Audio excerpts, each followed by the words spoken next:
औलाद बड़ी हो गई, जवान हो गई, पहले जरूरतें कम थी, उसकी जो नेक जायज कमाई थी उसमें निजाम चल रहा। अब औलादें बड़ी क्लासों में चली गई, यूनिवर्सिटियों में दाखिले मिल गए, अब वहां हॉस्टल की फीस देनी है, लाखों रुपया यूनिवर्सिटी में उस बच्चे की ट्यूशन, बच्ची की फीस देनी है, आगे उनकी शादियां करनी है, उनको अलग अलग घर चाहिए। अब ये सारी जरूरियात बंदे की हलाल की कमाई में पूरी नहीं। अब जरूरत है कि अगर ये उनकी जरूरतें पूरी करनी है तो फिर इससे ज्यादा चाहिए। अब दो ही सूरतें हैं कि या तो हराम का तरीका अपनाएं या फिर अल्लाह और उसके रसूल के अहकामात को सामने रखें और हलाल के दायरे में रहते हुए जितना हो सकता है वो करें और उससे आगे हाथ ना बढ़ाएं।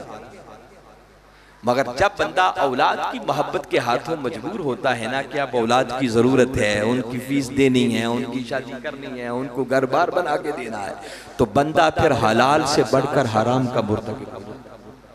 ऐसे मौके पर बंदे का टेस्ट होता है, इम्तिहान होता है। एक तरफ औलाद की मोहब्बत तकाजा करती है और दूसरी तरफ अल्लाह और उसके रसूल का हुक्म होता है। और अब बंदे का टेस्ट है कि बंदा औलाद की मोहब्बत को गले लगाता है या अल्लाह और उसके रसूल के हुक्म को। यहां आके बंदे का टेस्ट होता है, फिर पता चलता है। और बारी ताला फरमा रहे हैं कि लोगों, ईमान सलामत तब है कि दुनिया की सारी मोहब्बतें नीचे रह जाएं और अल्लाह और उसके रसूल की मोहब्बत इन सारी मोहब्बतों पर गालिब आ जाए। अगर किसी के ज़हन में ख्याल आए कि अल्लामा साहब क्या ऐसा करना प्रैक्टिकली मुमकिन है कि कोई कमली वाले आका सल्लल्लाहु अलैहि वसल्लम से इतनी मोहब्बत करे, ऐसा इश्क वाला ताल्लुक कायम करे कि दुनिया की कोई मोहब्बत उसके सामने टिक ही ना सके, जिस मोहब्बत का कुरान और आका का फरमान तकाजा कर रहा है। जी याद रखें, अल्लाह और उसका रसूल कभी ऐसा हुक्म नहीं देते जिस पर अमल करना मुमकिन है। उस हुक्म देने का फायदा क्या जिस पर अमल ही ना हो सके। तो आप पूछेंगे कोई मिसाल एक नहीं, तारीख भरी पड़ी, हर दौर में लोग होते हैं। मैं सिर्फ एक ही ईमान अफरोज आपको वाकया सुनाता हूँ, जरा चश्मे तसव्वुर में लाएं। हमारे आका सल्लल्लाहु अलैहि वसल्लम जब मक्का से हिजरत करके मदीना तशरीफ ले गए तो कुछ सहाबाई किराम भी थे जो आका की खातिर मक्का छोड़ के मदीना गए थे या नहीं। अब जरा ठंडे दिल से सोचें, वो जो मक्का छोड़कर मदीना चले गए थे, क्या मक्का के अंदर उनके जो वालिदैन थे वो सबके वालिदैन ईमान ले आए थे? जी, सबकी औलादों ने कलमा पढ़ लिया था, सबके भाई और रिश्तेदार ईमान ले आए थे। वो जो मक्का छोड़कर मदीना जा रहे थे तो क्या मक्का के अंदर उनकी प्रॉपर्टी, उनकी जायदाद, उनका घर बार नहीं होगा, उनका कारोबार और बिजनेस भी सेटल होगा। मगर कुर्बान जाए उन सहाबाए किराम की मोहब्बत पर, उन्होंने दुनिया की हर मोहब्बत को ठुकरा दिया और मोहब्बत मुस्तफा को गले लगा दिया, परवाह नहीं की। हत्ता के हाज़रीन मुकर्रम चश्मे तसव्वुर में लाएंगे, ईमान अफरोज बात भी आपने सुनी होगी कि ग़ज़वा बदर ये हक़ व बातिल का पहला मार्का था और मुसलमानों के जो मद्दे मुकाबिल थे को गैर नहीं थे, अपने रिश्तेदार थे जिन्होंने अभी कलमा नहीं पढ़ा। सैयदना सिद्दीक़ अकबर रज़ी अल्लाह ताला अन्हु मुसलमानों की तरफ से मैदान जंग में हैं और आपका हकीकी बेटा जो अभी तक ईमान नहीं लाया था वो काफिरों की तरफ से मैदान जंग मुसलमानों ने जीती। कुछ अरसे के बाद आपके उस बेटे ने भी कलमा पढ़ लिया, ईमान ले आया। अब एक दिन बाप बेटा इकट्ठे बैठे हैं और बेटा अपने बाप से कहता है कि अब्बा जान, मैदान बदर में अब 3 मरतबा मेरी तलवार की जद में आए, मगर मैंने हर मरतबा आपको बाप समझ के छोड़ दिया। ये बात सुनी तो वो परवाना चरा के मुस्तफ़ी फरमाने लगे कि बेटे, वो हालत कुफर में तेरी कैफियत थी कि तूने मुझे बाप समझकर छोड़ दिया, मगर अल्लाह की इज्जत की कसम अगर तू एक मरतबा भी मेरी तलवार की जद में आ जाता तो तुझे बेटा समझ के ना छोड़ता, बल्कि दुश्मन मुस्तफा समझ के तेरा सर कलम। ये मोहब्बत मुस्तफा ईमान कहलाती। हम मालो दौलत से बड़ा प्यार करते हैं, तारीख बड़ी पड़ी। सैयदना सिद्दीक़ अकबर रज़ी अल्लाह ग़ज़वा तबूक का मौका था, आका ने ऐलान किया अल्लाह के दीन को जरूरत है, जिहाद के लिए लश्कर रवाना हो रहा है, अल्लाह क्या पेश करते हैं। उमर फारूक गए, घर का आधा माल लाकर आपके कदमों में पेश कर। थोड़ी देर बाद सैयदना सिद्दीक अकबर रज़ी अल्लाह ताला अन्हु आए, घर का सारा ही माल, हत्ता के कहते हैं तन के कपड़े भी दे दिए, ऐसे ही एक बोरिया सा टाट सा था जो जेब तन कर। जब निकलने लगे तो दीवारों पर भी हाथ मार रहे। किसी ने पूछा अबू बकर आप क्या तलाश कर रहे हो? फरमाने लगे याद पड़ता है कोई सुई यहाँ लगाई थी, चाहता हूं वो भी ना रह जाए, आज वो भी कुर्बान करा। सारा कुछ लेकर जब आका की बारगाह अक़दस में आ गए तो मेरे आका ने आते ही एक सवाल पूछा, माँ अब कई तालियाहदिक या अबू बकर, अबू बकर घर वालों के लिए क्या चाहिए? कुर्बान जाएं। अबू बकर के जवाब पर अर्ज करते हैं अब कई तो लहुमुल्लाह व रसूलहू, आका जो दुनिया की मालूमता थी वो तो लाकर आपके कदमों में पेश कर दी, रह गए घर वाले तो उनके लिए अल्लाह और उसका रसूल। ये है कि माल की मोहब्बत से भी बढ़कर आका की मोहब्बत होनी चाहिए। इन मिसालों को सामने रखें और फिर टटोलें अपने आप। सैयदना उमर फारूक रज़ी अल्लाह ये बात सुनी, अपना जायजा लिया। जब आका ने फरमाया ना कि हर शय से बढ़कर मेरी जात से मोहब्बत होनी, तो जायजा लेके अर्ज करने लगे आका कायनात की हर शय से बढ़कर आपसे मोहब्बत करता हूं, मगर अपनी जान से बढ़कर नहीं। जो हकीकत महसूस हुई वो अर्ज कर दी। इतनी बात की तो मेरे आका ने फरमाया ला, उमर तो अभी तक मोमिन नहीं। बस आका का इतना फरमाना था कि उस ला ने इतना असर किया कि कैफियत बदल गई और लम्हे भर में अपना फिर जायजा लिया तो ऐलान किया कि आका मैं महसूस कर रहा हूं कि अब जान से भी बढ़कर आपसे प्यार है। तो आका ने फरमाया अलान उमर, हाँ अब तू मोमिन हुआ है। तो जान से भी बढ़कर मोहब्बत चाहिए, फिर गुजारा। इसकी मिसालें हैं, तारीख फिर बड़ी बड़ी। उसी शबे हिजरत का जायजा ले, मेरे आका जब घर से निकले थे काफिर नंगी तलवारें लेके बाहर थे और उस पुरखतर माहौल में मेरे आका ने मौला कायनात अली शेर खुदा को बुलाया और फरमाया अली मैं तो जा रहा हूँ, जो कुछ लोगों की अमानतें हैं आपके सुपुर्द कर रहा हूँ, आओ इन अमानतों के अमीन बनकर आज रात मेरे बिस्तर पर लेट जाओ। उस रात बिस्तरे मुस्तफा पर सोना कोई मौत को दावत देने से कम, मगर कुर्बान जाए अली की वफादारी, जान की भी परवाह नहीं। बस इधर बिस्तर पर लेटे अल्लाह ने फरिश्तों की ड्यूटी लगा दी, एक पैंती की तरफ दूसरा सरहाने की तरफ। वो सारी रात खड़े होके हिफाजत भी करते रहे और मुबारकबादियां भी देते रहे कि मुबारक हो आज रात कायनात में अली से बढ़कर खुश नसीब और कोई नहीं। ये है जान से भी बढ़कर मोहब्बत। और अल्लाह ने इस वफादारी को देखा तो कुरान की आयत नाज़िल फरमा दी, फरमाया वामिनन नास मन यशरी नफ्सहु इब्तिगा मर्दातिल्लाह, फरमाया लोगों में से कुछ ऐसे भी हैं जो अल्लाह की रजा की खातिर अपनी जानों को भी बेच डालते हैं, जानों को सौदा करते। ये है हर शय से बढ़कर मोहब्बत। उसी रात मेरे आका ने बिस्तर पर मौला कायनात को सुलाया। जैसे घर से निकले तो सीधा सैयदना सिद्दीक अकबर के दरवाजे पर आ गए। कुर्बान जाएं अबू बकर तेरे मुकद्दर पर, जिनके घर आका खुद तशरीफ लेके जा रहे। दस्तक दी, आका की अबरू का इशारा देखा, अबू बकर उसी वक्त साथ। जिस तरह उस रात बिस्तरे मुस्तफा पर सोना मौत को दावत देने से कम नहीं था, उसी तरह उस रात मेरे आका के साथ सफर पर निकलना भी कोई मौत को दावत देने से कम।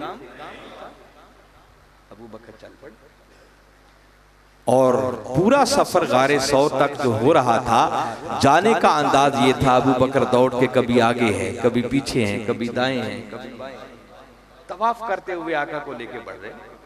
मेरे आका ने पूछा अबू बकर आराम से क्यों नहीं चलते? अर्ज की आका दुश्मन पीछे लगा हुआ है, जब गुमान गुजरता है कि कहीं आगे से हमला ना कर दें तो दौड़ के आगे आ जाता हूं कि जान जाए तो अबू बकर की जाए, मेरे मुस्तफा को कोई तकलीफ ना पहुंचे। आका दाएं बाएं का पीछे का ख्याल आता है तो दाएं बाएं और पीछे हो जाता है।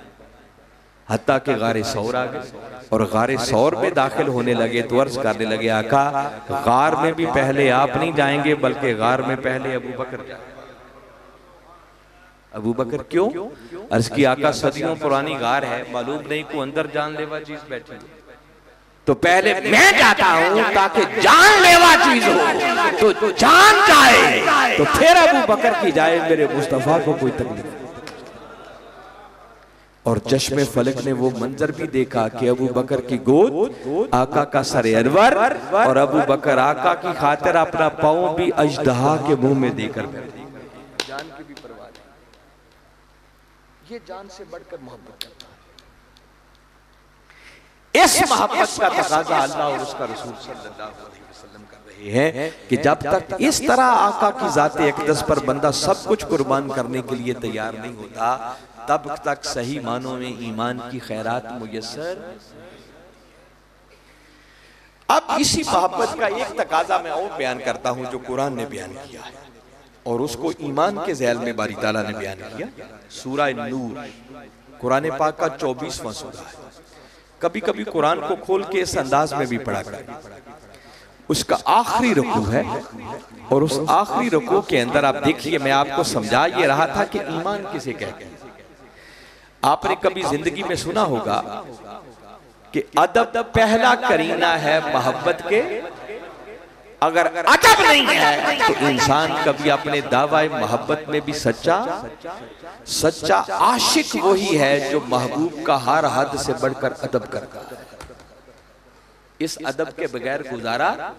अच्छा, जो सूरह आराफ मैंने पढ़ी थी उसको भी आप सुन लें, जहां बारी ताला ने पहले नंबर पर बात की फल्लज़ीना आमनू बिही, कामयाबी के लिए पहली शर्त यह है कि मेरे महबूब पर ईमान लाओ। तो मुत्तसिल बाद आगे फरमाया वअज़्ज़रूहु, उस ईमान का माना यह है कि फिर हर हद से बढ़कर पहले मेरे महबूब का अदब। अज़्ज़रू ये लफ्ज ताज़ीम से निकला। बारी ताला ने महबूब के अदब के लिए ताज़ीम का लफ्ज इस्तेमाल नहीं किया। हालांकि अदब के लिए कुरान में ताज़ीम का लफ्ज इस्तेमाल हुआ है जब और चीजों की बात है। ये अल्लाह की निशानियां होती है ना, उनका भी अदब है। जब बारी ताला ने उनका जिक्र किया तो फरमाया वमन युअज़्ज़िम शाइर अल्लाह, ये युअज़्ज़िम का लफ्ज ताज़ीम से निकला। फरमाया जो अल्लाह की निशानियों की ताज़ीम करता है, अदब करता है, तो ताज़ीम का लफ्ज है। मगर कुरान में जहां भी आका की बारगाह की बारी आई, ताज़ीम का लफ्ज नहीं है, ताज़ीर का लफ्ज है। या एक दूसरे मुकाम पर है वतुअज़्ज़िरू। ये जो ताज़ीर है ये आम अदब को नहीं कहते। लुगत को उठाएं तो ताज़ीर उस अदब को कहते हैं जो हर हद से बढ़कर, वो अदब जो हद के अंदर अंदर होना, वो कायनात में किसी और का हो सकता है, वो बारगाह मुस्तफा के लायक नहीं बनता। कमली वाले आका सल्लल्लाहु अलैहि वसल्लम की बारगाह के लायक अदब बनता ही तब है जब वो हर हद से बढ़। अब कईयों को ये समझ नहीं आ रही होगी कि हद से बढ़कर अदब क्या होता है, वो भी बताता। मगर आइए पहले इस मज़मून को आपको कुरान से समझाता हूं। जो मैंने बात की कि सूरह नूर कुरान पाक का 24वां सूरा है, उसका आखिरी रुकू इस आयत से शुरू होता है, आयत का नंबर 62। और बारी ताला ने एक अजीब अंदाज में यहाँ ईमान को डिफाइन किया। फरमाया इन्नमल मुमिनून, इन्नमा ये भी कलमा हसर है, जिसका माना है कि मोमिन सिर्फ यही लोग हैं, इसके अलावा कोई मोमिन कहलाने का हकदार। अब गौर करें, ये अल्लाह का कुरान है और बारी ताला समझा रहे हैं कि मोमिन सिर्फ और सिर्फ यही लोग। कौन? अब बड़ी तवज्जो से और ध्यान से इसको सुने, बड़ा ईमान अफरोज मज़मून है। फरमाया इन्नमल मुमिनून, मोमिन फकत वो है अल्लज़ीना आमनू बिल्लाहि व रसूलिही, जो अल्लाह पर भी ईमान लाएं और उसके रसूल पर भी ईमान लाएं। अब जरा सुनते जाएं, ये अल्लाह का कुरान है। फरमाया मोमिन सिर्फ वो लोग हैं जो अल्लाह पर ईमान लाएं और उसके। अच्छा, यहां बात खत्म नहीं की, साथ ही कहा इसके साथ अगली शर्त यह है व इज़ा कानू मअहू अला अम्रिन जामिइन लम यज़हबू हत्ता यस्तअज़िनू।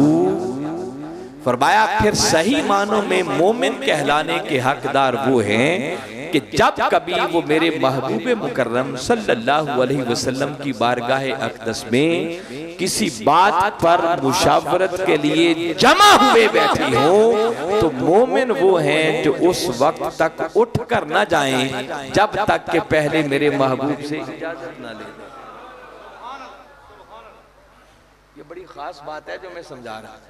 आपने ये आयत बड़ी कम सुनी होगी उलमा से, और मैं सिर्फ तकरीरी अंदाज में नहीं, मैं सिर्फ आपके मन में आज उतारना चाह रहा हूं कि बारी तआला की ये बात हो रही है 14 सदियां पहले की, जिस दौर में कई मुनाफिक पैदा हुए। मदीना के अंदर जब मेरे आका तशरीफ लाए थे तो जहां सच्चे दिल से मानने वाले थे वहां बहुत सारे मुनाफिक भी पैदा हो गए, जो ऊपर ऊपर से कलमा पढ़ते थे मगर दिल से मानते नहीं थे, साथ नमाजें भी पढ़ लेते थे। जब कोई मुशावरत होती किसी अहम काम पर तो आगे आगे होके बैठ जाते। और अहम इशू पर जब कोई बात होने लगती ना, अचानक एक एक करके खिसकना शुरू हो जाता, उठ के जाना शुरू करता। और जाने का मकसद क्या होता कि अब ये बड़ी अहम बात होने लगी है, हम उठ के चले जाएंगे, पिछला माहौल खराब हो जाएगा। ऐसा कभी देखा है? कई लोग ऐसा भी करते हैं, आज के दौर में भी कई बार ऐसा होता है। बदकिस्मती से एक दूसरे को पसंद नहीं करती, मुख्तलिफ तंजीमें हैं, मुख्तलिफ जमातें हैं। अब किसी एक तंजीम का जलसा हो रहा है, दूसरे नहीं चाहते कि इनका जलसा कामयाब हो, तो वो क्या करते हैं, पहले जत्था बना के आके बैठ जाते हैं, और जब बड़ी सीरियस बात होने लगती है तो अचानक जत्थे का जत्था ही उठ के चला जाता है। वो दूसरों को गलत इंप्रेशन देना मकसूद होता है। और कुरान बताता है कि ये काम सिर्फ आज के दौर में नहीं, ये 14 सदियां पहले के मुनाफिक भी करते हैं। तो अल्लाह ने कुरान पाक की ये आयत नाज़िल की, फरमाया खाली अल्लाह और उसके रसूल को मान लेने से ईमान पूरा नहीं होता कि जुबान से कह दिया कि बस कलमा तैयब पढ़ लिया या शहादत पढ़ लिया तो मोमिन हो गया। नहीं, फरमाया प्रैक्टिकली शक्ल ये है, व इज़ा कानू माहू, फिर वो अल्लाह और उसके रसूल को मानने वाले जब कभी मेरे महबूब की बारगाह में जमा हुए बैठे हो, अला अमरिन जामिन, किसी बात पर मुशावरत के लिए बैठे हो, तो फरमाया मोमिन वो है लम यज़हबू, जो उस वक्त तक उठ कर न जाए, हत्ता यस्ताज़िनू, जब तक कि वो पहले मेरे महबूब से इजाजत। एक शर्त बता दी, अब अदब के तकाज़े आ रहे हैं। चलें, बारी ताला ने एक उसूल बयान किया कि मोमिन बनने के लिए जरूरी है कि आका की बारगाह अक़दस में आए तो उस वक्त तक जाना नहीं है जब तक कि पहले इजाजत ना दे। इतनी बात करके आयत बदली नहीं, आयत वही है। बारी ताला ने फिर आगे फरमाया, इन्नल्लाज़ीना, बेशक वो लोग यस्ताज़िनूनका, ऐ मेरे महबूब जो फिर आपसे इजाजत मांगते हैं। कोई आए बैठे थे, किसी को इमरजेंसी हो गई, वाकयातन जरूरी काम पड़ गया, उसको जाना पड़ा, उसने खड़े होकर इजाजत मांगी, आका क्या मैं चला जाऊंगी या इमरजेंसी हो गई? तो बारी ताला ने एक मोरे तस्दीक शब्द कर दी, महबूब हाँ बेशक वो लोग कि जो खड़े होकर फिर आपसे इजाजत लें, पूछें कि आका चले जाएं, तो बारी ताला ने फिर उलाई का कलिमा हसर से आगे बात की, उलाई कल्लाज़ीना, यही वो लोग हैं युमिनून बिल्लाहि व रसूलिही, जो अल्लाह पर भी ईमान लाते हैं और उसके रसूल पर भी ईमान लाते हैं। को बात पल्ले पड़ रही है? फरमाया महबूब जो बगैर इजाजत के चला गया ना, वो बदबख्त करोड़ बार कलमा पढ़ते रहे, उसके ईमान का कोई एतबार नहीं है। हाँ, तेरी बारगाह में आ गए थे, कोई इमरजेंसी हो गई तो ईमान उसका माना जाएगा जो जाने से पहले आपसे। अब ये ईमान बारी ताला अभी समझा रहे हैं, अभी आयत खत्म नहीं हुई।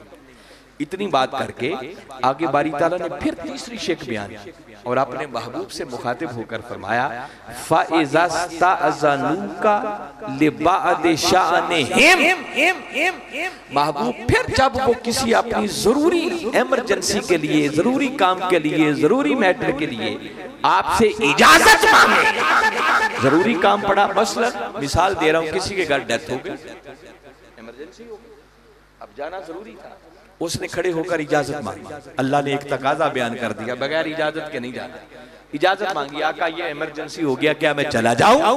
कुर्बान जाए बारी ताला ने आगे क्या बयान फरमाया, महबूब फिर जब वो खड़े होकर आपसे इजाजत मांगे तो फरमाया उनका इजाजत ले लेना ही काफी नहीं है, क्या अब इजाजत मांगी है तो भेजना जरूरी हो गया? नहीं, आगे फरमाया फाज़न लिमन शिअता मिनहु, फरमाया महबूब अब मुख्तार हमने आपको बना दिया, तेरी मर्जी, जिसे चाहे इजाजत दे, जिसे चाहे इजाजत। फरमाया कोई समझे कि अब मैंने इजाजत मांग लिया तो तकाजे पूरी हो गए? नहीं, फरमाया आगे इख्तियार मेरे महबूब का है, मेरा महबूब चाहे तो तुम्हें इजाजत दे दे, अगर चाहे तो इजाजत ना दे। फरमाया महबूब जब कोई इमरजेंसी के लिए खड़ा होकर इजाजत मांगे तो फाज़न लिमन शिअता मिनहु, उनमें से जिसे चाहे तो अपनी मर्जी से इजाजत दे दे, जिसे चाहे इजाजत।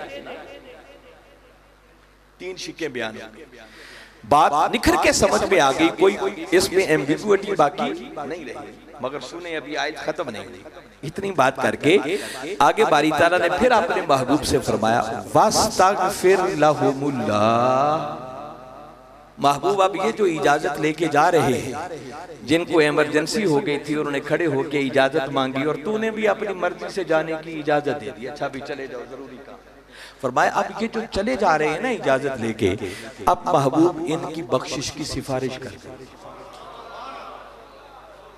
वस्तगफिर लहुमुल्लाह, महबूब अब तू अल्लाह की बारगाह में इनके लिए इस्तिग़फार कर, इनके लिए बख्शिश तलब कर, इनकी माफी की सिफारिश कर। बंदा सर पकड़ के बैठ गया कि मौला तकाजे तो सारे पूरे हो गए, तूने कहा कि तेरे महबूब की बारगाह में आ जाए तो बगैर इजाजत नहीं जाना, अब इमरजेंसी हुई, खड़े होकर इजाजत मांगी, इख्तियार तूने अपने महबूब को दे दिया कि महबूब तेरी मर्जी, जिसे चाहे जाने दे, जिसे चाहे ना जाने दे। अब महबूब ने अपनी मर्जी से जाने की इजाजत भी दे दी। मुझे बताएं यहां तक कोई नाफरमानी हुई? सारे तकाजे पूरे हो गए। तो मौला जब सारे तकाजे पूरे हो गए अब माफी की सिफारिश, अब तो कहता है कि इन जाने वालों के लिए महबूब माफी की सिफारिश कर दे, अब सिफारिश क्यों की जाए? तो जवाब मिला महबूब इनकी माफी की सिफारिश इसलिए करवा रहा हूं कि ये जो सारे तकाजे पूरे करके इस तरह जा रहे हैं, डर है कि कहीं इस तरह जाने वालों पर भी मेरा अजाब भड़क ना उठे, मेरे अजाब की गिरफ्त में ना आ जाए, इनकी माफी की सिफारिश कर दे। मौला क्यों? फरमाया ताकि इनके समझ आ जाए कि कोई मरता था तो मर जाता, मगर महबूब तेरी बारगाह से बढ़कर जरूरी काम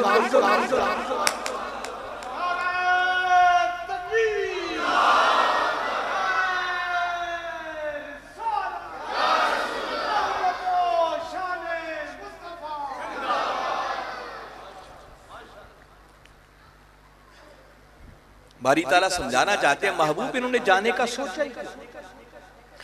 अदब का तकादा ये था, ईमान का तकादा ये था कि कोई मरता था तो मर जाता, हाकिम ना मान ले कि हक वही है जो मुस्तफा ने करके दिखा, उसी रंग में खुद को। और मैं जब तक तुझे हाकिम तस्लीम ना कर ले, करोड़ कलमा पढ़ते फिरे मोमिन नहीं हो सकते। अच्छा खाली हाकिम ही मानना है या कुछ और भी है? आगे फरमाया सुम्मा ला यजिदू फी अनफुसिहिम हरजा मिम्मा क़दै। बज़ाहिर तो बात हो रही है कि इसके पीछे पस मंजर में कुछ झगड़ा हो गया था, वाकया झगड़ा आया आपका की बारगाह में, आपने कोई फैसला फरमाया तो वो जो नाम निहाद कलमा पढ़ने वाला था उसने जाकर इतराज किया कि मैं इस फैसले को नहीं मानता। तो वो जिसने फैसला मानने से इनकार कर दिया, हालांकि दूसरा गैर मुस्लिम था, यहूदी था, एक तरफ कलमा पढ़ने वाला, फैसला आका की बारगाह अक़दस में आया।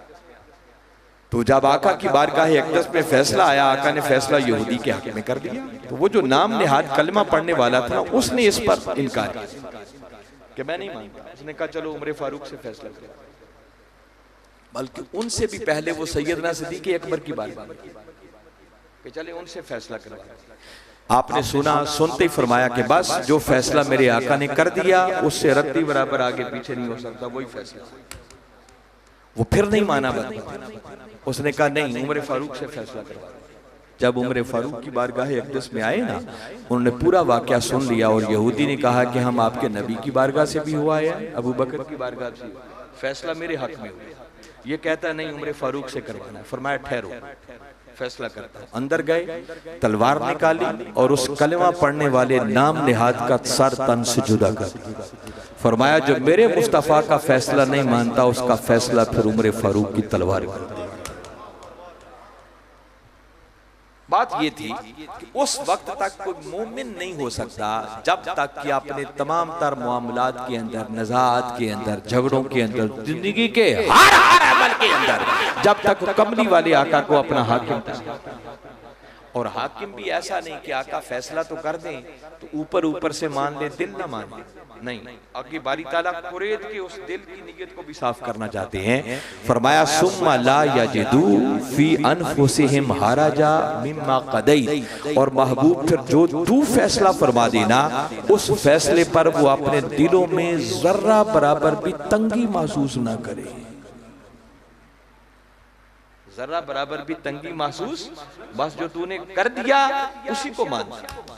ये ना हो कि ऊपर से मान ले, दिल ना मान रहा, दो शिके। और फिर आगे फरमाया वयुसल्लिमू तस्लीमा, और महबूब फिर तेरे फैसले के सामने अपने सर को यूं झुका दें जैसे सर झुकाने का हक। फरमाया महबूब ये कैफियत है तो ईमान है, वरना तेरे रब की कसम वो करोड़ कलमे पढ़ते फिरे, उनके ईमान का कोई ये मैं ईमान समझा रहा, जिसका मतलब ये है कि ईमान नाम ही बारगाह मुस्तफा के अदब में फना हो जाने का। जब तक कोई शख्स पहले आंखें बंद करके दहलीज मुस्तफा पर अपना सर तस्लीम खम नहीं करता, उसे ईमान की दौलत मुयस्सर नहीं आ सकती। ईमान नाम ही मुस्तफा के कदमों से जुड़ जाने का है, ईमान नाम ही कमली वाले आका की बारगाह के सामने सर तस्लीम खम कर देने का है। जब तक कोई शख्स अपने अकल के चिराग गुल करके आका के हुक्म के सामने अपना सर झुकाता नहीं है, उसे ईमान की खैरात, इस अदब का नाम ईमान है। और अगर ये समझना हो कि ये ईमान जो बारी ताला ने अज़्ज़रू कहकर फरमाया हर हद से बढ़कर अदब करो, और मैंने कुरान की 2 आयतें भी आपको सुना दी, कोई इसकी प्रैक्टिकल शक्ल देखना चाहे कि सहाबा कैसे हद से बढ़कर अदब करते थे, तो मैं ईमान अफरोज एक ही वाकया सुनाता हूँ जिससे आपको बड़ी निखर के बात समझ आ जाएगी, और फिर आपसे ही फैसला करवाएंगे कि ये अदब जो सहाबी ने किया ये हद के अंदर था या हद से बढ़ के था। खुलासा बताता हूँ आपको, तफसील में जाने का वक्त नहीं, वक्त ज्यादा हो गया। तो हाज़रीन मुकर्रम, सही बुखारी शरीफ सियासता की किताबें भरी हुई है। किसी कबीले में कोई झगड़ा हो गया, हमारे आका उनका फैसला करने के लिए तशरीफ ले गए, वापसी में कुछ ताख़ीर हो गई, पीछे नमाज का वक्त था, सहाबा किराम इंतजार करते रहे। जब देखा कि ज्यादा ताख़ीर हो रही है, मजीद इंतजार किया तो नमाज कज़ा ना हो जाए, तो सैयदना बिलाल रज़ी अल्लाह तआला अन्हु उठे और सैयदना अबू बकर सिद्दीक रज़ी अल्लाह तआला अन्हु की खिदमत में हाजिर हुए और अर्ज की कि अबू बकर आप इमामत के मुसल्ले पर खड़े हों ताकि हम बर वक्त नमाज को अदा कर लें। इकामत हो गई, जमात खड़ी हो गई, सूरा फातिहा की तिलावत भी हो गई थी और सहाबा किराम सफ दर सफ अबू बकर की इक्तिदा में नमाज अदा कर रहे थे कि ऐसे में ताजदारे कायनात सल्लल्लाहु अलैहि वसल्लम वापस मस्जिद में तशरीफ ले आए। मेरे आका ने देखा कि मेरे गुलाम अबू बकर के पीछे नमाज अदा करते हैं। अब चाहिए तो ये था कि जमात खड़ी हो गई है, आप लेट आए हैं, तो जहां जगह मिलती वहीं पीछे खड़े हो जाते, मगर हमारे आका सल्लल्लाहु अलैहि वसल्लम पीछे खड़े नहीं। आपने सफ़ें चीर कर पहली सफ तक पहुंचने के लिए आगे चलना शुरू कर दिया। पहली सफ में से गुजरे तो जैसी सफ में से गुजरे तो आखिर नजर तो पड़नी ही थी। सहाबा किराम ने देखा आका तशरीफ ले आए, तो उन्होंने क्या किया, चूंकि हालत नमाज में थे तो जुबान से नहीं बोल सकते थे, यूं हाथ बंधे थे तो हाथों पर उल्टे हाथ मारे, फसफ़्फ़कन्नास, तालियां बजाई, क्यों? ताकि अगलों को खबर हो जाए कि कायनात के आका तशरीफ ले आए। हमारे आका सफों में से गुजरते जा रहे हैं, तालियों का शोर बुलंद होता चला जा रहा है। मैं तफसीर में नहीं जा रहा हूँ, किबला हुजूर ने इस हदीस मुबारका की जो शरह की है ना, वो सुनने वाली। मैं उन बातों को बहुत सारी स्किप करके आपको सिर्फ मंजिल पर एक नुक्ता आज सिर्फ बता। ये पिछलों का आलम था कि आका गुजरते जा रहे हैं, सहाबा की तालियों का शोर बुलंद होता जा रहा है। एक ईमान अफरोज बात किबला हुजूर ने इसकी शरह में की कि वो जो सहाबा किराम तालियां बजा रहे हैं, तो कभी आपने सोचा कि वो तालियां बजाकर कहना क्या चाहते थे? क्योंकि आगे नमाज हो रही थी ना, हालत नमाज में खड़े तो जुबानों से तो बोल नहीं सकते थे, तो अब तालियां बजाकर कुछ कहना चाह रहे हैं।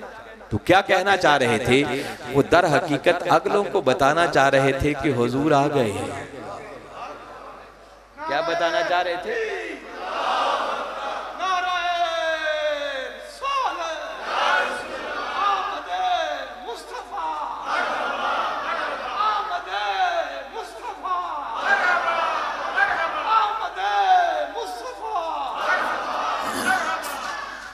हुजूर शाहुल इस्लाम फरमाते हैं कि देखो ना, उन्होंने एक बार ताली बजाई तो क्या माना बना? हुजूर आ गए। फिर ताली बजाई तो क्या माना बना? हुजूर आ गए। अब वो तालियां बजाते जा रहे हैं और तराना बनता जा रहा है, हुजूर आ गए हैं, हुजूर आ गए, हुजूर आ गए हैं, जरूर। जो हम आका के मिलाद पर पढ़ते हैं तो बाबा ये तो वो नात है जो सहाबा किराम हालत नमाज में पढ़ते थे, नारे लगा। ये मुक्तदियों का हाल था। अब इमामत के मुसल्ले पर खड़े हैं सैयदना सिद्दीक़ अकबर रज़ियल्लाहु ताला। जब उन्होंने तालियों का शोर बुलंद सुना तो कहते हैं अबू बकर वो हस्ती हैं कि जब नमाज पढ़ते थे तो उनकी तवज्जो कभी दाएं बाएं नहीं जाती थी। यकसुई का ये आदत था, मगर उस दिन तालियां ही कुछ ज्यादा बजी कि अबू बकर सोचने पे मजबूर हो गए कि ये क्यों तालियां बजा रहे हैं, कहीं मुझसे कोई गलती तो नहीं होगी। क्योंकि इस वाक़े से पहले तक अगर इमाम से कोई गलती हो जाती ना तो उसको मुतवज्जे करने का तरीका यही था कि ये ताली बजाता। जब ये वाक़या हो गया ना तो इस मौका पर एंड पे मेरे आका ने ये मसला भी समझाया कि सुन लो, आज के बाद अगर इमाम से कोई गलती हो जाए, कोई बात समझानी हो तो तालियां नहीं बजानी, बल्कि उसकी बजाय कहना है सुभान अल्लाह, अल्लाहु अकबर, अल्हम्दुलिल्लाह। ये एक कलिमात कह रहे हैं। ये मसला भी आका ने इसी मौका पर समझा। मर्द सफे बना के खड़े हों, जमात हो रही हो, इमाम से गलती हो जाए, अगलों को मुतवज्जे करना हो तो अल्लाहु अकबर कहते हैं। और औरतों के लिए आज भी मसला यही है कि अगर औरतें जमात करा रही हो अपनी और उनसे कोई भूल हो जाए और पिछली मुतवज्जे करना चाहे तो वो लुकमा नहीं देती, वो आज भी हाथों पर उल्टे हाथ मारते। उनके लिए आका ने मसला कायम रखा, मर्दों के लिए बदल। अच्छा, जब अबू बकर ने तालियों का शोर सुना तो सोचने पे मजबूर हुए कि कोई गलती तो नहीं होगी, ज़हन तो उड़ाया होगा, मगर गलती होती तो समझ में आती। अभी तो सूरा फातिहा पढ़ी थी, कोई गलती नहीं। जब कोई गलती समझ में ना आई तो यकीनन दिल से आवाज निकली होगी कि अबू बकर गलती तो हुई कोई नहीं है, सिवाय यार की आमद के कोई और सबब नहीं हो सकता, कहीं आका तशरीफ ना ले आए। बस इधर ख्याल आया, अबू बकर ने इमामत के मुसल्ले पर खड़े खड़े यूं चेहरा पलट कर देखा कि कहीं हुजूर तो नहीं आ गए। ये नमाज हो रही है, क्या हो रही है? अच्छा, जब अबू बकर ने पलट कर देखा ना तो तब तक मेरे आका पहली सफ में तशरीफ ला चुके थे। जैसे ही अबू बकर ने देखा कि आका पहली सफ में तशरीफ ले आए, अबू बकर ने इमामत का मुसल्ला छोड़ दिया, पीछे हटने लगे। मेरे आका ने देखा कि अबू बकर इमामत का मुसल्ला छोड़ रहा। जैसे ही अबू बकर पिछले पांव वापस हटने लगे तो फ़अशारत इलैहि, मेरे आका ने वहीं पीछे खड़े खड़े अबू बकर को यूं इशारा किया, जिसका मतलब था कि अबू बकर मुसल्ला ना छोड़, यहीं खड़ा रहे, आज मैं नबियों का इमाम भी तेरे पीछे ही नमाज पढ़ लेगा। कुर्बान जाए अबू बकर के मुकद्दर पर, जिन्हें आका ये फरमा रहे हैं। अबू बकर इधर ही खड़ा रहा। अबू बकर ने अल्लाह के शुक्राने के कलिमात अदा किए। शुक्राना क्या अदा किया होगा? अर्ज की होगी मौला तेरा शुक्र है, तेरे महबूब ने खड़े रहने का हुक्म दिया, इस काबिल समझा। मगर इतनी बात करके वो खड़े फिर भी नहीं हुए, मुसल्ला उन्होंने छोड़ दिया, पिछली सफ में आका इमामत के मुसल्ले पर। अब मेरे आका ने जमात कराई, नमाज पढ़ाई, नमाज मुकम्मल हो गई, सलाम फिर गया। जब नमाज से फारिग हो गए तो आका ने अबू बकर को बुला लिया, बुलाना क्या था, पीछे ही तो खड़े थे। अबू बकर को पूछा कि अबू बकर बता, जब मैंने तुम्हें हुक्म दिया था कि मुसल्ला न छोड़ना, तो बता मेरे हुक्म के बावजूद भी तूने इमामत का मुसल्ला क्यों छोड़ा? हदीस के अल्फाज हैं, मा मना का अंतस्जुदा इस अमरतुक। अबू बकर बता, जब मैंने हुक्म दिया था कि खड़े रहना, साबित कदम रहना, पीछे ना हटना, तो मेरे हुक्म के बावजूद भी तू अपनी जगह पर खड़ा क्यों नहीं रहा? अबू बकर ने जवाब दिया, वो सुनाता हूं, मगर किबला हुजूर इस पर एक शरह करते। आप फरमाते हैं कि सोचने की बात है कि हमारे आका जो अबू बकर से पूछ रहे हैं कि अबू बकर बता तूने मुसल्ला क्यों छोड़ा, तो क्या आका को पता नहीं था कि अबू बकर ने मुसल्ला क्यों छोड़ा? क्या ख्याल है जी? और ये कोई इल्म गैब का मसला भी नहीं है, ये कॉमन सेंस की बात है। 14 सदियां बीत गई हैं, हम सिर्फ हदीस मुबारका के मजमून को पढ़ें तो इतनी समझ तो हमें भी आ जाती है कि अबू बकर ने मुसल्ला छोड़ा था तो आका के अदब की वजह से छोड़ा था। तो क्या माज़ अल्लाह हमारे आका को इतनी समझ भी नहीं थी? समझ थी, जानते थे कि अबू बकर ने मुसल्ला क्यों छोड़ा, मगर सवाल ये है कि जब जानते थे कि क्यों छोड़ा तो फिर पूछा क्यों? पूछने का मकसद क्या था? इस पर हुजूर शेखुल इस्लाम फरमाते हैं कि मेरा विजदान एक ही जवाब देता है कि कमली वाले आका सल्लल्लाहु अलैहि वसल्लम ने पूछा इसलिए था कि जब अबू बकर से ये सवाल करूंगा तो अबू बकर कोई जवाब तो देगा ना, और फिर अबू बकर जो जवाब देगा, अबू बकर का वो जवाब क़यामत तक फजाओं में गूंजता रहेगा। और आका अबू बकर के लहजे में क़यामत तक आने वाली इंसानियत को सुनवाना चाह रहे हैं कि सुनो, अबू बकर के अकीदे में बारगाहे मुस्तफ़ा का अदब क्या है, ये सुनवाना मकसद था। पूछा मा माना आका अंतस्जुदा इज़ अमरतुक, अबू बकर जब मैंने हुक्म दिया था तो बता मेरे हुक्म के बावजूद भी तूने मुसल्ला क्यों छोड़ा? ये बात जो सुनी तो वो परवानाए चरा के मुस्तफ़ी रिक्कत के साथ रोकर कदमों से लिपट के अर्ज करने लगे, मा काना ले इब्ने अबी कुहाफा। ये नहीं कहा कि अबू बकर की क्या वजह, मा काना ले इब्ने अबी कुहाफा था व बैना यदैहि रसूलिल्लाह। आका अबू कुहाफा के बचड़े अबू बकर की मजाल कहां कि हुजूर पीछे खड़े हों और वो आगे खड़ा हो? ये जवाब है जो अबू बकर। हाज़रीन मुकर्रम, हदीस मुबारका तो बस यहां तक मैं रोक रहा और यहां रुक कर आपसे एक सवाल पूछना चाह रहा हूं, और यहां फैसला जो बिल्कुल लुब्बे लुबाब मैंने ईमान की बात की है, आज अमल तक तो बात गई नहीं, फिर कभी मौका मिला तो आगे अमल की बात भी करेंगे। यहां तक मैं रुक कर जो एक बात करना चाह रहा हूं कि जरा चश्मे तसव्वुर में लाएं, मस्जिद नबवी, उसमें नमाज हो रही है, नमाज भी बाजमात है, और इमामत के मुसल्ले पर है सैयदना सिद्दीक़ अकबर रज़ियल्लाहु, और हालत नमाज में पीछे से तशरीफ ले आए कमली वाले आका सल्लल्लाहु अलैहि वसल्लम।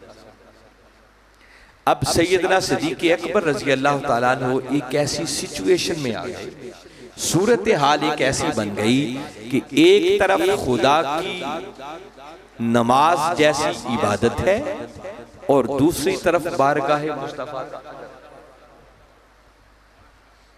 जरा ज़हन में पूरा तसव्वुर बनाएं कि सूरत हाल कैसी बन गई। अगर नमाज जारी रखें तो आका की बारगाह का अदब जाता है, और अगर अदब की खातिर मुसल्ला छोड़े तो खुदा की नमाज जाती है। भैया के वक्त दोनों काम, दोनों में से एक ही हो सकता है, या नमाज जारी रख लें या पहले अदब। देखो ना कैसी एक अजीब सूरत हाल पैदा हो गई। तो अबू बकर ने भी एक लम्हे के लिए सोचा तो होगा ना कि अब करूं क्या, नमाज याद जारी रखूं या पहले आका का अदब करूं? जो ख्याल तो आया होगा ना खड़े खड़े, मगर कुर्बान जाएं अबू बकर के फैसले पर। कोई एक लम्हा जाए कि ये बगैर वो अंदर बैठा हुआ मुफ्ती बोल पड़ा होगा कि अबू बकर नमाज कज़ा हो गई तो फिर भी पढ़ी जा सकती है, मगर यार का अदब रह गया तो जिंदगी भर की पड़ी हुई भी रद्द कर दी। और अबू बकर ने कोई एक लम्हा ज़ाया किए बगैर खुदा की नमाज जैसी इबादत को बारगाहे मुस्तफा के अदब पे कुर्बान किया या नहीं किया। मैं कोई लगी लिपटी बात नहीं कर रहा, मैं तो सीधी सीधी 2 जमा 2 4 की तरह समझा के बुखारी शरीफ पढ़ लीजिए, जो कुछ मैं कह रहा हूं ये सब लिखा हुआ मिल जाएगा। अबू बकर ने खुदा की नमाज जैसी इबादत को बारगाहे मुस्तफा के अदब पे कुर्बान। कोई पूछे कि अबू बकर ने इतना बड़ा स्टेप ले लिया, उधर खुदा की नमाज, आका जो कुछ भी हैं तो अल्लाह के बंदे, तो क्या आका के अदब की खातिर नमाज जैसी इबादत को भी मुअख्खर कर दिया, उसको भी छोड़ दिया? तो इसका जवाब सिर्फ एक है। तो पूछे कि अबू बकर ने क्यों किया? अबू बकर ने ऐसा इसलिए किया कि अबू बकर जानते थे कि नमाज एक अमल है, मगर बारगाहे मुस्तफा का अदब ये ईमान है। ये क्या है? आपको ईमान समझा रहा हूं ना। अबू बकर ने फैसला इसलिए किया कि नमाज अमल है और बारगाहे मुस्तफा का अदब ईमान है, और अगर अदब रह जाता ईमान चला जाता, और अगर ईमान चला जाए तो अमाल पहाड़ जैसे ढेर भी लगे हों तो सारे रद्द कर दिए जाते हैं, कोई कबूल नहीं होता। इसलिए अबू बकर ने फैसला ये किया कि ईमान को बचा लेना चाहिए, अमर तो फिर भी अदा हो जाएगा। हाज़रीन मुकर्रम, पहली शर्त अगर अल्लाह को राजी करना चाहते हो, उसकी जन्नत में जाना चाहते हो, तो वो पहली शर्त ईमान है। मगर ईमान नाम ही बारगाहे मुस्तफ़ा की मोहब्बत, इश्क और अदब में, मगर ये मोहब्बत, इश्क और अदब सिर्फ ये नहीं है कि साल के बाद मिलाद का एक जलसा कर लें और कहें यही बस इश्क है। मिलाद का महीना आ जाए तो घर में लाइटिंग भी कर ली, गलियों में झंडियां भी लगा लिया, मिलाद का जुलूस भी निकाल लिया, मिलाद का जलसा भी कर लिया, आका की नातें भी पढ़ ली और कहा बस आका की मोहब्बत है। और जैसे ही मिलाद का महीना गुजरा तो फिर रसूल अपने घर, हम अपने घर। ये हलक से ऊपर ऊपर वाली मोहब्बत है। जैसे मैंने कहा ना कि मोहब्बत का पहला करीना क्या है? अदब। और अदब बारगाहे मुस्तफा के सामने सरे तस्लीम खम कर देने का। आका जो फरमाए बस आंखें बंद करके उसके। अब इस मोहब्बत और अदब का तकाजा ये है कि आका अपनी विलादत बासआदत की शक्ल में इस दुनिया में अपनी आमद के साथ जो हमारे लिए सीरत तैयबा लेकर आए, दीन लेकर आए, हमें जिंदगी गुजारने का गुर सिखाने के लिए आए। इस मोहब्बत, इश्क और अदब का तकाजा ये है कि फिर इंसान अपनी पूरी की पूरी जिंदगी आका की सीरत तैयबा के रंग में, इंसान वो करे जो आका ने फरमाया और जिससे आका ने रोका उससे रुक जाए। आका ने जो फरमाया ये हलाल है वो खाए, जिससे फरमाया हराम है। आका ने जैसे फरमाया ऐसे उठना है, ऐसे बैठना है, ऐसे सोना है, ऐसे जागना है, ऐसे बच्चों से पेश आना है, ऐसे वालिदैन से डील करना है, ऐसे औलाद से पेश आना है, अल्लाह के हुकूक कैसे अदा करने हैं, बंदों के हुकूक कैसे अदा करने हैं। जब तक इस बात पर अमल नहीं होगा, आका के लाए हुए दीन को फॉलो नहीं करेंगे, अल्लाह की अपनी इताअत क्या है? अल्लाह ने तो कुरान में कह दिया मैं युतिर रसूल फकद आता अल्लाह। फरमाया अगर अल्लाह की इताअत भी करना चाहते हो तो मुस्तफ़ा की इताअत के बगैर उसका तस्वुर।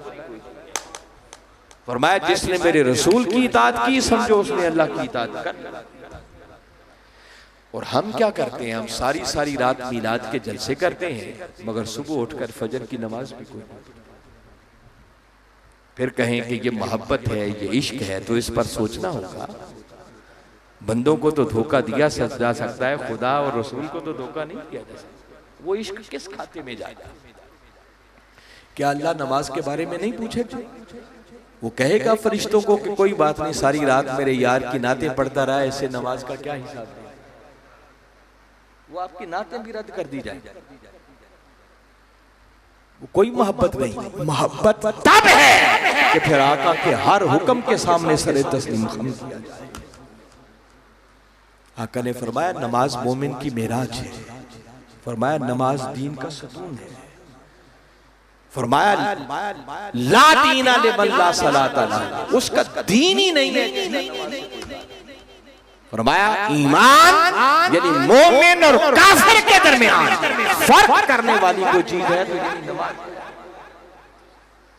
अगर नमाज ही तर्क कर दी और खाली मिलाद का जलसा करके बस कर दी तो याद रखें वो मिलाद भी अधूरा है, वो मिलाद पूरा नहीं है। मिलाद पूरा तब होता है कि आका की आमद की खुशियां भी करें, झंडियां भी लगाएं, लाइटिंग भी करें, जुलूस भी निकालें, नाते भी पढ़ें, तराने भी गाएं, जलसे भी करें, मगर आका के लाए हुए दीन और आपकी सीरत तैयबा के रंग में ऐसा खुद को रंग ले कि जो देखे देखकर बेसाख्ता कहने पर मजबूर हो जाए कि जिस नबी के गुलाम इतने अच्छे हैं वो नबी खुद कितनी शान वाला हो। फिर मजा है मिलाद में। मिनहाजुल कुरान आज के दौर में ये पैगाम देता है। कोई पूछे डॉक्टर ताहिरुल कादरी पूरी दुनिया को क्या सिखा रहा है? ताहिरुल कादरी ये पूरा सबक दे रहा है कि लोगों आओ, अगर सही मानों में कामयाबी चाहते हो तो बुनियादी दो चीजें हैं, एक ईमान चाहिए, दूसरा आमाल सालिहा चाहिए। ईमान कमली वाले आका सल्लल्लाहु अलैहि वसल्लम की मोहब्बत, इश्क और अदब में फना होने का नाम है, और आमाल सालिहा उसी नबी मुकर्रम की सीरत तैयबा पर। अगर ये दोनों निस्बतें आका की ज़ाते अक़दस के साथ मुयस्सर आ गई तो समझो दुनिया भी कामयाब है और आखिरत भी कामयाब। और अगर किसी एक तरफ भी कमी रही तो याद रखो बंदे को कामयाबी मुयस्सर नहीं आ सकती है। आए इन बातों पर जोर दें और इंशाअल्लाह ये मिलाद पाक का महीना है और इस मिलाद पाक के ये दिन बिलखुसूस अपनी नस्लों को आका की मोहब्बत का सबक देने के। अभी 12 रबीउल अव्वल का दिन आने वाला है। अभी चकवाल में जो जुलूस आप लोगों ने निकाला है तारीखी जुलूस, अभी मैंने फेसबुक पे सारा देखा है, कोई साथी मुझे दिखा भी रहे थे, साजिद साहब हमारी नजर साहब, यकीनन इनकी ज़ेरे क़यादत वो जुलूस निकला है, इनको मुबारकबाद पेश करते हैं। अल्लाह ताला ने तौफीक दी, ये होना चाहिए। फिर 12 रबीउल अव्वल का दिन आए तो वो तो ईद का समा होना चाहिए, ईद से भी बढ़कर होना चाहिए, जश्न होना चाहिए। उस दिन अपने घरों को सजाएं, अपने घरों को साफ करें, खुद अच्छे कपड़े पहने, अपने बच्चों को पहनाएं, अच्छे खाने पकाएं, बच्चों को ईदी दें। जब सारा माहौल बन जाए और बच्चे हैरान होकर पूछें कि ये सारा कुछ क्यों हो रहा है आज, तो प्यार से अपने पास बिठाकर बताएं बेटे ये वो दिन है जिस दिन कमली वाले आका इस दुनिया में तशरीफ लाए। ये हमारी ईद का दिन है। जब आप यूं बिठा के समझाएंगे तो मरते दम तक भी ये तसव्वुर उन बच्चों के जहनों से निकल, और यही आका ने फरमाया अद्दिबू औलादकुम अला सलासति खिसालिन, फरमाया लोगों अपनी औलादों को 3 चीजों का सबक दिया, और सबसे पहले नंबर पर फरमाया हुब्बा नबीयकुम, अपनी औलादों को अपने नबी की मोहब्बत का सबक। क्यों दिया करो कि यही मोहब्बत ईमान है। ये मोहब्बत होगी तो उनको ईमान मिलेगा, और ईमान होगा तो उनका कोई अमल भी काबिल कबूल। तो लिहाजा इन दिनों से बढ़कर कोई और सुहाना समा नहीं होगा जब हम अपनी औलादों को नबी की मोहब्बत का सबक दे सके। आपकी मस्जिद में रोज भी मिलाद का जलसा है तो इसकी रौनक को दोबारा किया गया। खुद आए, अपने बच्चों को साथ लेके आए, पूरा माहौल बनाएं, नाते पढ़ें, अपने घरों के अंदर महफिल करें, छोटी छोटी महफिल करें। कोई शख्स भी आका के मिलाद की खुशी से महरूम ना रहे। कोई बड़ा जलसा नहीं कर सकता, नात खानों को नहीं बुला सकता, उलमा को नहीं बुला सकता, तो किसी दिन अपने घर को साफ सुथरा करें, घर के सारे लोग इकट्ठे होकर बैठ जाएं, अच्छे कपड़े पहन लें। अगर कोई नात नहीं आती तो बैठकर आका पर दरूद व सलामी पढ़। आका तो वो करीम आका हैं कि जो ये नहीं देखते कितना किया है, वो ये देखते हैं कैसे किया है। वो तो नियतों को भी जानने वाले। तो इस खुशी से महरूम ना रहें, इसमें शरीक हो जाए, जितना कर सकते हैं उतना ही कर दें। वो बड़े करम के दरवाजे खोल दें। तो मैं बारे दिगर आपकी इस मस्जिद की इस मिलाद कमेटी के जिम्मेदारान को, हर वो शख्स जिसने इसमें हिस्सा डाला, उनको शानदार महफिल के इनेकाद पर मुबारकबाद पेश करता हूँ। और इसके साथ साथ बिलखुसूस आपको दावत देना चाह रहा हूँ कि पिछले 40 सालों से मीनारे पाकिस्तान के साए में तहरीक मिनहाजुल कुरान के ज़ेरे एहतिमाम एक आलमी मिलाद मुस्तफ़ा कॉन्फ्रेंस, और इस मरतबा वो 40वीं मिलाद मुस्तफ़ा। 40 का आदद बड़ा खास है। आपको पता है ना मूसा अलैहिस्सलाम तूर पे कितनी रातें रहे थे। हमारे आका सल्लल्लाहु अलैहि वसल्लम ने जब अपनी नबुव्वत का ऐलान फरमाया तो उम्र कितनी थी? 40 बरस। औलिया किराम अक्सर इबादत रियाजत के लिए दिन मखसूस करते हैं तो उसको कहते हैं चिल्ला। ये चिल्ले का लफ्ज ही 40 से निकला, तो 40 का आदत बड़ा बाबरकत है।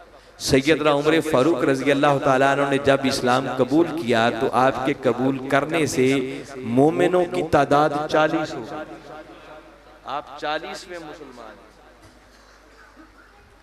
देखे ना, बस आपका कलिमा पढ़ना था तो अल्लाह के घर में सरेआम फिर आजान भी दी गई, नमाज भी पढ़ी गई, अल्लाह ने बरकत दी।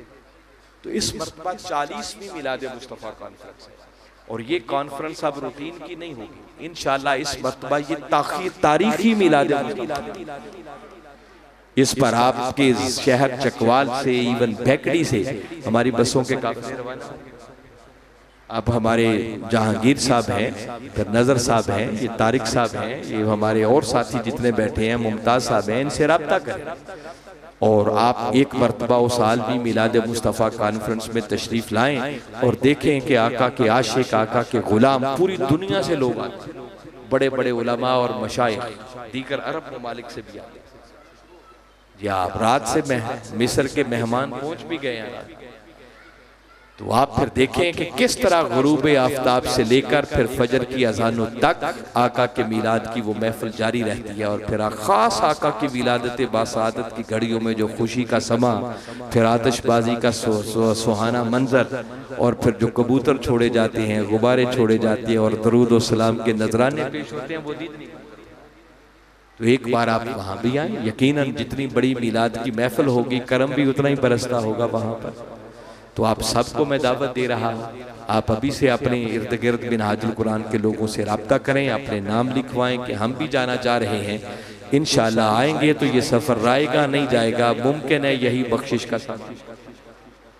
जैसे मैंने शुरू में कहा, मालूम नहीं आइंदा साल ये घड़ियाँ नसीब हों या नहीं, गनीमत जानना चाहिए और आका के मिलाद की खुशियाँ करके अपनी बख्शिश का सामान करना चाहिए।